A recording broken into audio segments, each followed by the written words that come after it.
नमस्कार, आप देख रहे हैं पब्लिक टाइम्स और मैं हूं सुमंत कुमार।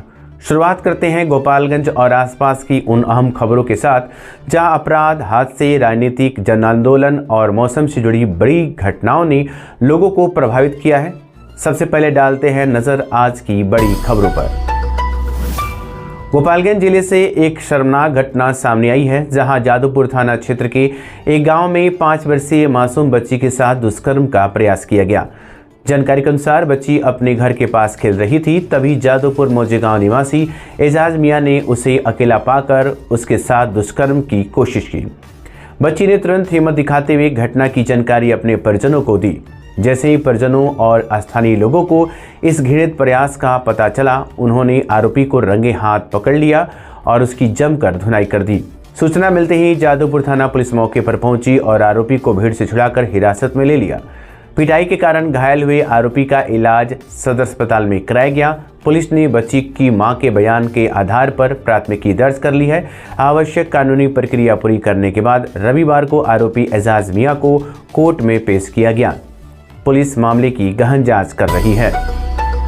जिले के कुचायकोट थाना क्षेत्र अंतर्गत पुखरविंडा महुआ टोला गांव में शनिवार को जमीन पर जबरन कब्जा को लेकर 2 पक्षों के बीच हुई मारपीट में 6 लोग घायल हो गए।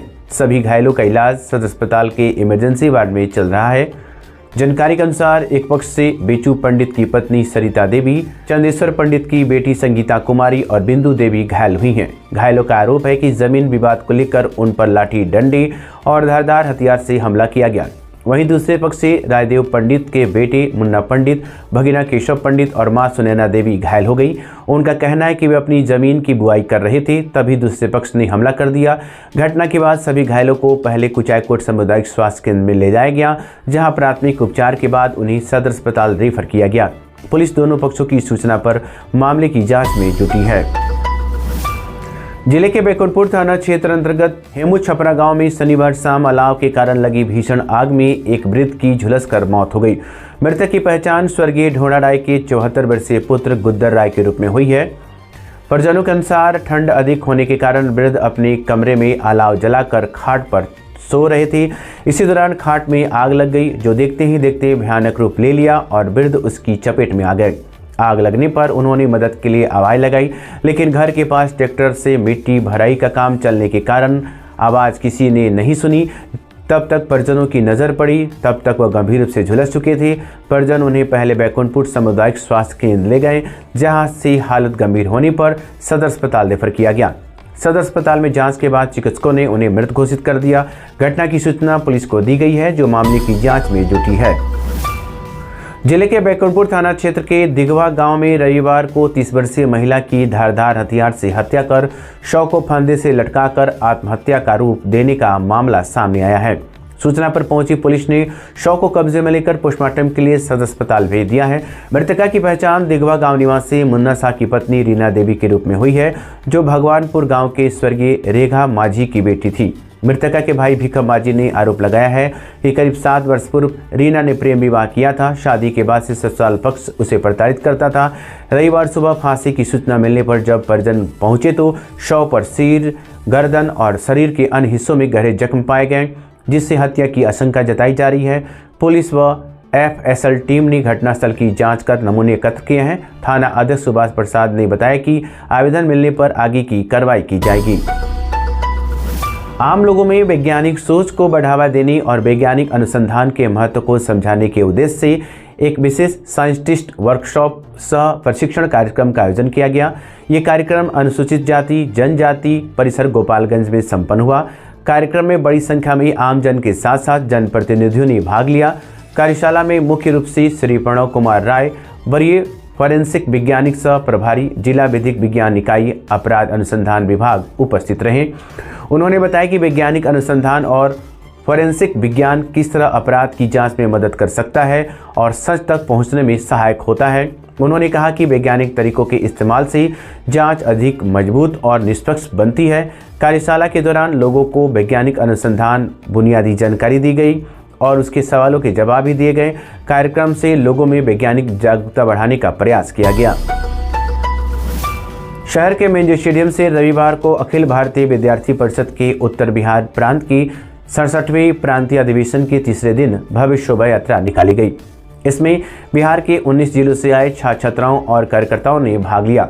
शोभा यात्रा के दौरान शहर वंदे मातरम और भारत माता की जय के नारों से गूंज उठा।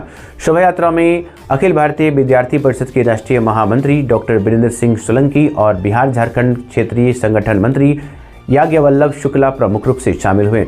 हाथी, घोड़े, बैंडबाजा और डीजे के साथ यात्रा पोस्ट ऑफिस चौक, अंबेडकर चौक, पुरानी चौक सहित शहर के विभिन्न मार्गों से गुजरी। जगह जगह पुष्प वर्षा कर कार्यकर्ताओं का स्वागत किया गया।